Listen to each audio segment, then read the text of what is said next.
Our second scripture lesson this morning comes from the book of Genesis, chapter 18, verses 1 through 8. The Lord appeared to Abraham by the oaks of Mamre as he sat at the entrance of his tent in the heat of the day. Abraham looked up and saw 3 men standing near him. When he saw them, he ran from the tent entrance to meet them, bowed down to the ground. He said, "My Lord, if I find favor with you, do not pass your servant. Let a little water be brought. Wash your feet. Rest yourselves under the tree. Let me bring you a little bread, that you may refresh yourselves, and after you may pass on, since you have come to your servant." So they said, "Do as you said, do as you have said." And Abraham hastened into the tent of Sarah and said, "Quick, make ready 3 measures of choice flour. Knead it and make cakes." Then Abraham ran to the herd, took a calf, tender and good, and gave it to the servant, who hastened to prepare it. Then Abraham took curds and milk and the calf that he had prepared and set it before them and stood by them under the tree while they ate. Here ends the reading.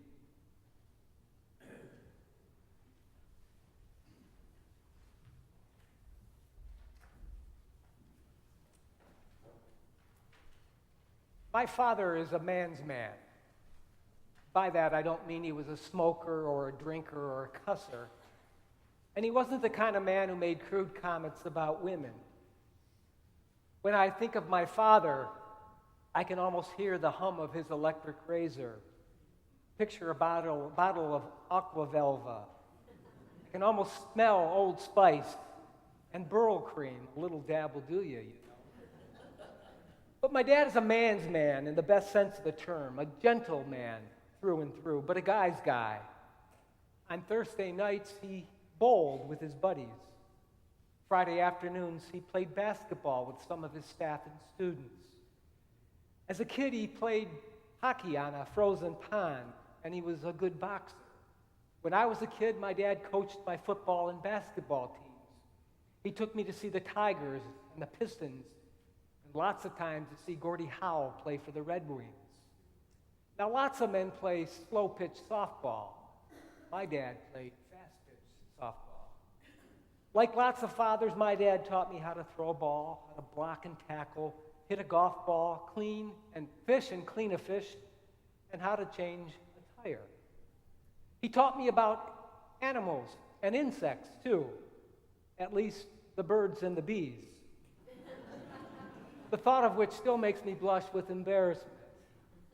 Like a lot of men of my father's generation, my dad paid all our bills. He did the negotiating when we bought a car. And when the car broke down before we went to the service station, my dad would try to fix it. Until I was old enough to, my dad cut the grass and shoveled the driveway in the winter. And it was my father who always helped me with those tough math problems, like if Michael is in Michigan on a train traveling west at 110 miles an hour, he was great at those tough problems. Like I said, he was a man's man. But he was and is, in many ways, a man of his generation. He was coaching a cross-country meet the morning I was born. And although my father is hardly sexist, I know for certain he would always hire a man to teach math or science before he taught a woman to teach those subjects, even though his granddaughter teaches science and math. And for the last 30 years of my mother's life, every time she got into the car, my father would open the door for her. He does the same thing when he drives with Cindy. So my father was, I don't do it, I know. I'm a man of my generation. So my father was and is a man's man, a great guy, a man of his times. But in some ways, he wasn't. He did things his father never dreamed of doing. You see, I often found my father at the kitchen sink washing dishes. And I have a cute picture of him giving my sister and me a bath. I can remember many Saturday mornings when my father made us breakfast. Nothing fancy, usually pancakes, but he made the breakfast, heated the syrup, and added a little butter, and then he washed the dishes. Now, he didn't do it every week, but I have images of him vacuuming the house and doing other household chores. And when he comes to visit us, if Cindy and I are at work, he's been known to bake a cake and do our laundry. I hope you were or are as blessed as I have been with a dad who's a great person and a wonderful role model. What triggered some of these memories, in addition to the fact that it's Father's Day, was our reading from the book of Genesis. I got a real kick out of the story. Abraham sees 3 visitors approaching, so he runs to greet them. And then in an act of Middle Eastern hospitality, he implores them to stay, to rest and relax and be refreshed. Before they journey on, he says to them, "My Lord, if I have found favor with you, do not pass your servant by, but let a little water be brought. Wash your feet, rest yourself under the tree. Let me bring a little bread." Now Abraham's offer is good and gracious, and so the weary travelers accept. But listen how the story unfolds from here. So Abraham hastened into Sarah's tent and said, "Get up, make some bread." And then he ran to the herd. He took a calf tender and good, and he gave it to the servant and said, "Fix it up." And then Abraham took curds and milk, and the calf he had prepared and brought it to his guest. It was that line that caused me to pause, reread, and then laugh. He took the curds and milk and the calf he, Abraham, had prepared. What? That he had prepared? What a guy. I scratched my head, taking credit for what someone else had done.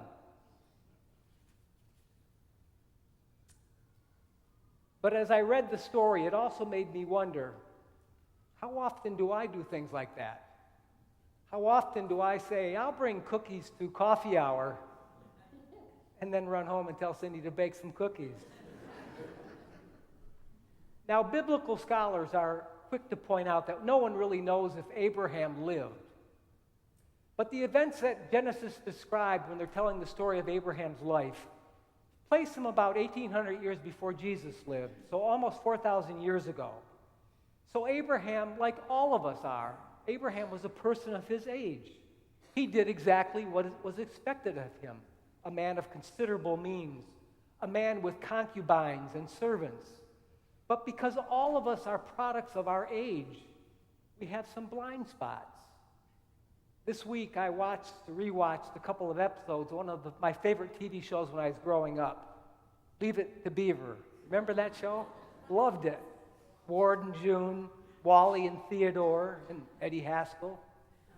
Now when I watched those shows as a little squirt, Ward's passive involvement in the life of his sons didn't seem unusual at all. But rewatching it this last week, it certainly did.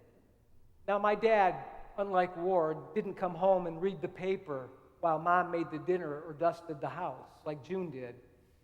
And it wasn't until I was much older and a bit more reflective that I realized that some of these things weren't what I experienced growing up. I read a wonderful quote this week by a psychologist who said this: "Fathers' active participation in family life will likely be one of the most important social developments of the 21st century. Times have changed since fathers were often seen in terms of breadwinners and authority figures." That's what Ward Cleaver was, a breadwinner and an authority figure. I think that's amazing. Think of all the social developments we've experienced. Is it possible that the role fathers play in the life of their children may be one of the most significant developments? I hope so. Now, I don't think there's only one way to be a good dad. Fathers come in all sizes and shapes. But I think the best fathers have this in common. They help create a home in which all members can flourish and be their best selves. A place where everyone is respected and treated with dignity.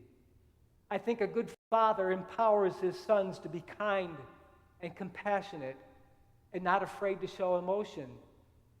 And I think a good father lets his daughter know that the skies are the limit, that if they want to be teachers or doctors or plumbers or accountants, they should listen to their heart and follow their passions. For some of you, it's been a long time since you've been able to spend an afternoon with your father, since your dad was around. So maybe in a quiet moment this afternoon, just whisper a quiet thank you, or I miss you, or I love you. Or maybe these words need to be spoken: I'm sorry. Or maybe I forgive you.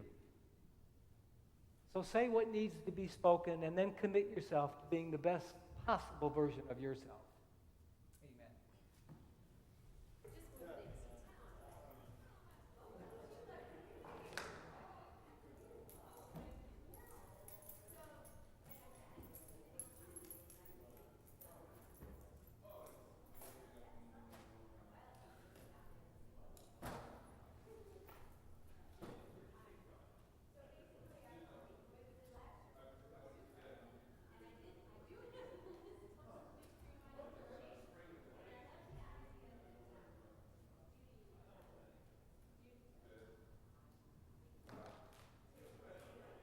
So we're doing something wonderful.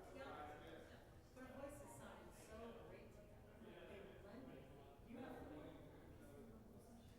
Yeah. Right. They've all sung in choruses and stuff like that. So what is your schedule this week then? I have rehearsal. I guess I don't. It's easier to say when I don't have. I don't have rehearsal Thursday, so I could rehearse on Thursday, or I could rehearse like Saturday and I can rehearse. Let's see what's going on this week. Okay. Because I can rehearse on Saturday.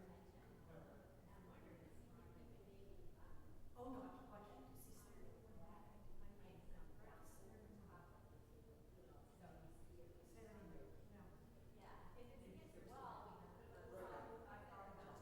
I mean, Saturday, it's starting at 11, I could start. I can hear her chatting. Yeah. I know she's.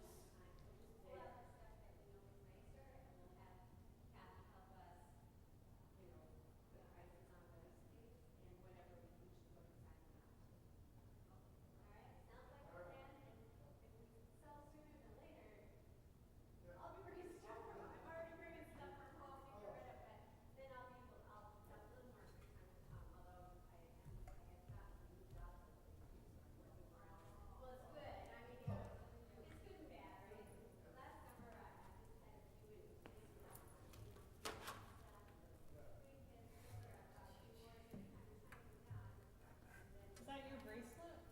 Yeah, I took them off because I didn't want them to rattle while I was playing with the guys. Yeah. Most of the time it's okay, but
oh, do you need help? Nope, I just had to move it just to switch it off. There's some glare coming through and it just bounces.